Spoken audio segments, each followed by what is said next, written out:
গাজায় বিস্ফোরণে উড়ে গেল ইসরায়েলের সাঁজোয়া যান, 7 সেনা নিহত। জাতির কাছে ক্ষমা চাইলেন জামায়াতের আমির। নতুন সরকারের সঙ্গে কাজ করার অপেক্ষায় চীন, এমনটাই মন্তব্য করেছেন মির্জা ফখরুল।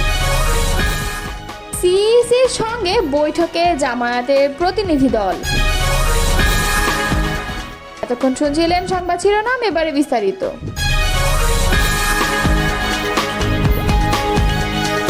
ইসরায়েলের সামরিক বাহিনী জানিয়েছে গাজা উপত্যকার খান ইউনিসে এক বিস্ফোরণের ঘটনায় কমব্যাট ইঞ্জিনিয়ারিং কোরের 7 সেনা নিহত হয়েছে। আজ বুধবার এক বিবৃতিতে আইডিএফ নিহতদের মধ্যে 6 জনের নাম প্রকাশ করেছে। ইসরায়েলি সংবাদ মাধ্যম জেরুজালেম পোস্টের প্রতিবেদন থেকে এ তথ্য জানা গেছে। নিহতরা হলেন lieutenant Matan Shai Yasinovsky, staff sergeant Ronel Ben Moshe, sergeant Shahar Menual, sergeant Mayan Baruch Perstein এবং আরও কয়েকজন। গতকাল মঙ্গলবার গাজার স্থানীয় সময় সন্ধ্যা 6:30 দিকে এই বিস্ফোরণের ঘটনা ঘটে। সে সময় একটি রিপোর্ট আসে যেখানে বলা হয় 605তম ব্যাটালিয়ন সৈন্যদের বহনকারী একটি পিউমা সাঁজোয়া যান বিস্ফোরণের শিকার হয়েছে। প্রাথমিক তদন্তে জানা গেছে এক হামলাকারী ওই সাঁজোয়া যানে বিস্ফোরক স্থাপন করতে সক্ষম হয়। বিস্ফোরণের পর আগুন নিয়ন্ত্রণে আনতে ফায়ার সার্ভিস ও সেনাবাহিনী যৌথভাবে কাজ করে। একটি D9 বুলডোজার এর মাধ্যমে যানটি বালু দিয়ে ঢেকে সেটিকে গাজা থেকে ইসরায়েলে ফিরিয়ে আনা হয়। এর আগে একই দিন বিকাল 4:25 খান ইউনিসে আইডিএফের সেনাদের সঙ্গে হামাসের বন্দুকযুদ্ধ হয় বলে আইডিএফ জানায়। সেই সংঘর্ষে 605তম ব্যাটালিয়নের একটি ইউনিট, যা 51তম ব্যাটালিয়নের কমব্যাট টিমের অংশ ছিল, তারা হামাসের অ্যান্টি ট্যাঙ্ক হামলার শিকার হয়। এতে 2 জন সেনা আহত হয়। এর মধ্যে একজনের অবস্থা গুরুতর, অন্যজনের অবস্থা সামান্য আশঙ্কাজনক। অস্ট্রেলিয়ার জাতীয় সম্প্রচার মাধ্যম এবিসির বিরুদ্ধে আদালতে জিতলেন সাংবাদিক অ্যান্টনেট লাটফ। 2023 সালে সামাজিক মাধ্যমে গাজা যুদ্ধ নিয়ে একটি পোস্ট শেয়ার করার জোরে চাকরিচ্যুত করা হয়েছিল তাকে। বিবিসির প্রতিবেদন অনুযায়ী এবিসির অস্থায়ী রেডিও উপস্থাপক হিসেবে কর্মরত ছিলেন তিনি। ওই পদে কর্মরত অবস্থায় 2023 সালের ডিসেম্বরে মানবাধিকার সংস্থা হিউম্যান রাইটস ওয়াচের একটি পোস্ট সামাজিক মাধ্যমে শেয়ার করেন লাটফ। এরপরই সম্পাদকীয় নীতিমালা লঙ্ঘনের অভিযোগ এনে লাটফকে চাকরিচ্যুত করে এবিসি। লাটফের অভিযোগ ছিল রাজনৈতিক মতাদর্শ, জাতিগত পরিচয় আর ইসরায়েলপন্থী লবির চাপে চাকরিচ্যুত করা হয়। উল্লেখ্য, লাটফ লেবনিজ বংশোদ্ভূত নারী। রাজনৈতিক মতাদর্শ ও ইসরায়েলপন্থী চাপের কারণে তাকে চাকরিচ্যুত করা হয়েছে বলে রায় দিয়েছেন আদালতের বিচারক ড্যারিল রাঙ্গিয়া। বাংলাদেশ জামায়াতে ইসলামের আমির ডাক্তার শফিকুর রহমান বলেছেন, শুধু 71 নয়, 1947 সাল থেকে শুরু করে আজ পর্যন্ত আমাদের দ্বারা যত মানুষ কষ্ট পেয়েছেন, কেউ যদি ক্ষতিগ্রস্ত হয়ে থাকেন, সেই সকল মানুষের কাছে আমি নিঃশর্তভাবে ক্ষমা চেয়েছি।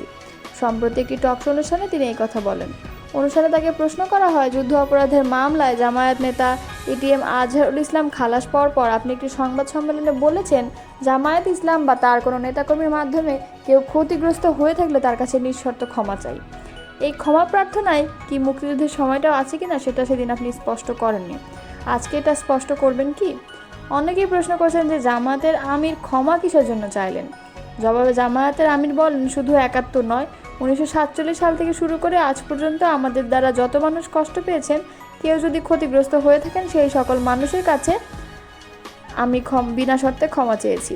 ডক্টর শফিকুর রহমান বলেন, ব্যক্তি হিসাবে মানুষ যেমন ভুল করতে পারে, মানুষের সমষ্টি একটি দলেরও ভুল সিদ্ধান্ত থাকতে পারে। কোনটা ভুল কোনটা সঠিক সেটা ইতিহাস নির্ধারণ করবে। আজকে যেটাকে ভুল বলে মনে হচ্ছে, কাল সেটা হয়তো বড় সঠিক হিসেবে প্রমাণিত হবে। তিনি বলেন, আমরা আদর্শবাদী একটি দল, আমরা বিশ্বাস করি আমরা মানুষের ভুলের ঊর্ধ্বে নই। আমাদের দ্বারা, আমাদের সহকর্মীদের দ্বারা মানুষ বিভিন্ন ক্ষেত্রে কষ্ট পেতে পারে, ক্ষতিগ্রস্ত হতে পারে। আমি সব কিছুর জন্য কোনো শর্ত আরোপ না করেই মাপ চেয়েছি। মাপ চাওয়ার আগে কোনো পরাজয় নেই, লজ্জা নেই। তিনি বললেন, আমার মানবিক মূল্যবোধ এবং দায়িত্বের জায়গা থেকে আমি মাপ চেয়েছি। বাংলাদেশে নতুন সরকারের সঙ্গে কাজ করতে চীন অপেক্ষায় রয়েছে বলে মন্তব্য করেছেন বিএনপির মহাসচিব মির্জা ফখরুল ইসলাম আলমগীর। গতকাল মঙ্গলবার চীনের রাজধানী বেইজিংয়ে দেশটির পররাষ্ট্র মন্ত্রণালয়ের উপমন্ত্রী সান ওয়েইডংয়ের সঙ্গে বিএনপি প্রতিনিধি দলের বৈঠক শেষে তিনি একথা জানান। মির্জা ফখরুল বলেন, আমাদের এ সফরের জন্য চীনের কমিউনিস্ট পার্টির আগ্রহ ছিল অনেক বেশি। আমাদের সঙ্গে ফলপ্রসূ আলোচনা হয়েছে। আলোচনায় একটা সিদ্ধান্ত হয়েছে যে পার্টি টু পার্টি 2 বছরে এবার পলিটিক্যাল ডায়ালগ আয়োজন হবে। এটা এই সফরে একটা বড় সফলতা।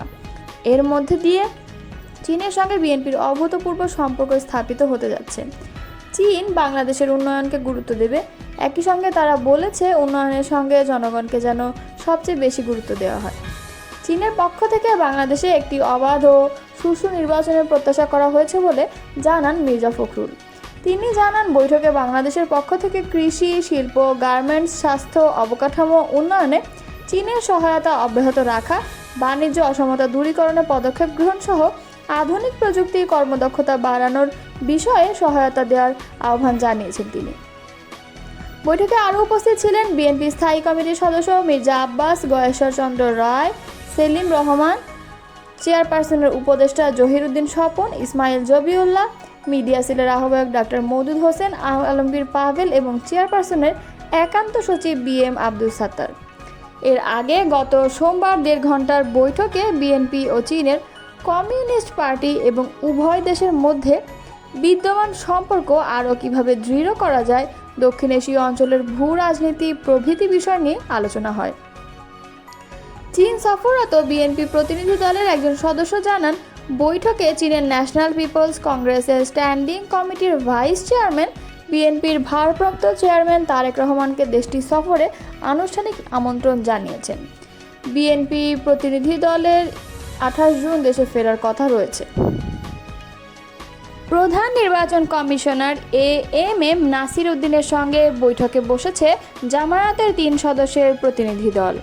বুধবার বেলা 11:15টার দিকে সিইসির কক্ষে প্রবেশ করেন প্রতিনিধি দলের সদস্যরা।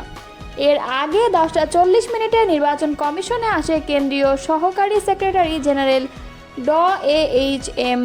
হামিদুর রহমান আজাদ সহ সদস্যের প্রতিনিধি দল। জামায়াতের 3 সদস্যের প্রতিনিধি দলে রয়েছেন কেন্দ্রীয় সহকারী secretary general HM. Hamidur Rahman Azad, সহকারী সেক্রেটারি জেনারেল এবং কেন্দ্রীয় মিডিয়া ও প্রচার বিভাগের প্রধান এহসানুল মাহবুব জুবায়ের, কর্মপরিষদের সদস্য ও জামায়াতের আইনজীবী অ্যাডভোকেট জসিমউদ্দিন সরকার। উল্লেখ্য, মঙ্গলবার দাড়িপাল্লা প্রতীকসহ নিবন্ধন ফিরে পায় বাংলাদেশ জামায়াতে ইসলাম। এতদিন নির্বাচন কমিশন থেকে জারিকৃত এক প্রজ্ঞাপনে এ তথ্য জানানো হয়। প্রজ্ঞাপনে বলা হয়েছে, আদালতের আদেশের পরিপ্রেক্ষিতে বাংলাদেশ জামায়াতে ইসলাম নামীয় দলের প্রতি নিবন্ধন বাতিলের বিষয়ে নির্বাচন কমিশন কর্তৃক প্রকাশিত 2018 সালের 28 অক্টোবরের প্রজ্ঞাপনটি বাতিল করে বাংলাদেশ জামায়াতে ইসলামের নিবন্ধন দলীয় প্রতীকসহ পুনর্বহাল করা হলো।